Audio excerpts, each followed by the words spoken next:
Hey guys, I'm Tim from Lisa's Study Guides, and today we'll be talking about everything you need to know before you start studying Shakespeare. Whether you're studying English, literature, or even language, it's hard to avoid Shakespeare. So, we're going to take a broad look at Shakespeare's historical context, his language, and of course, what this means for interpreting his plays. Since Shakespeare has so many plays, chances are I'm excluding your text. Instead, I'm going to use Othello as a case study with a brief synopsis. Othello follows the Moorish general Othello and his relationship with his wife, Desdemona. The antagonist Iago is jealous that Cassio was made lieutenant instead of him and seeks vengeance on Othello. Iago attempts to destroy Othello's reputation and uses the rich but foolish Rodrigo to fund his revenge plot. Through careful manipulation of his wife Emilia, Rodrigo, Cassio, and Othello, Iago convinces Othello that Desdemona is unfaithful, sending him into an obsessive jealousy. When Emilia steals Desdemona's handkerchief, a token of Othello's love, and Desdemona cannot produce it, Othello believes he has all the information necessary to condemn Desdemona. He smothers her to death before Emilia reveals Iago's involvement. Othello, struck by regret and grief, stabs himself, declaring that he loved not wisely, but too well. So, who is this Shakespeare guy? And more importantly, what kind of a world did he live in? Shakespeare was born in England in 1564, in the middle of the Renaissance period. This period of rebirth was categorized by the increasing reliance on ancient classical authors for information about the world. This is why Shakespeare plots are famously reinterpretations of ancient histories and Roman plays. Changes in education resulted in the Elizabethan moral and social customs being questioned. This included the divine right of kings and notions of gender and identity. Religion is also significant in this period, and the Protestant Reformation is a subject often alluded to by Shakespeare.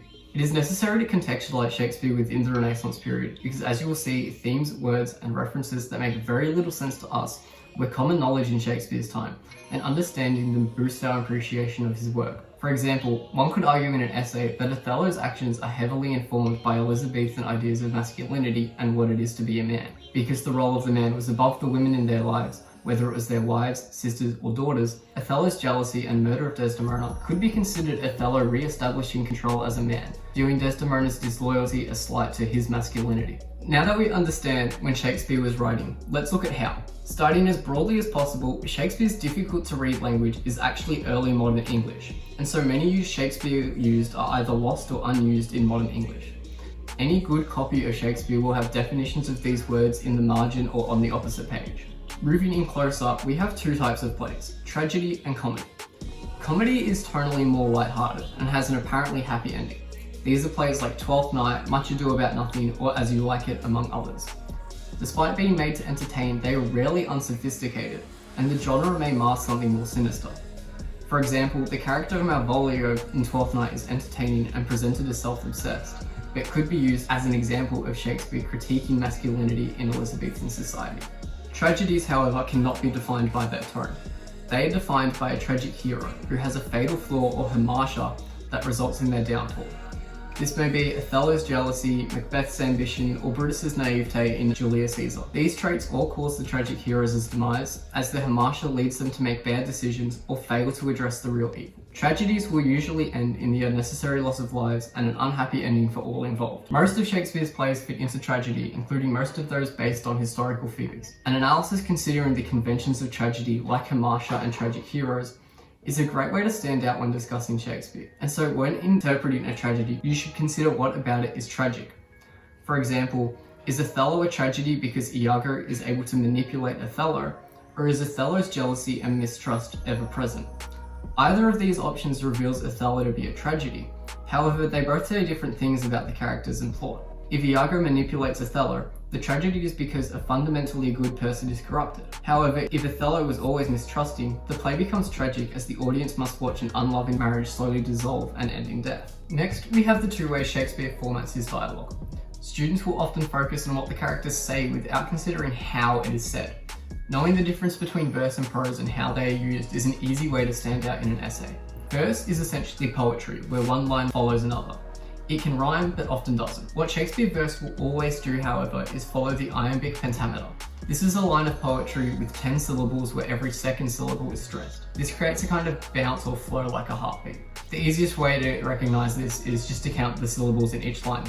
Thus do I ever make my full my purse. Pay attention to when it is not followed or when characters are interrupted during the pentameter. When the pentameter is interrupted by another character, look at who is interrupting it. It is likely to reveal a power dynamic between the two characters. Alternatively, a character finishing the pentameter, literally finishing their sentence, could be a symbol of love or affection between them. Using linguistic devices like the iambic pentameter as evidence shows an understanding of the text beyond the words spoken by the characters. The alternative format is prose.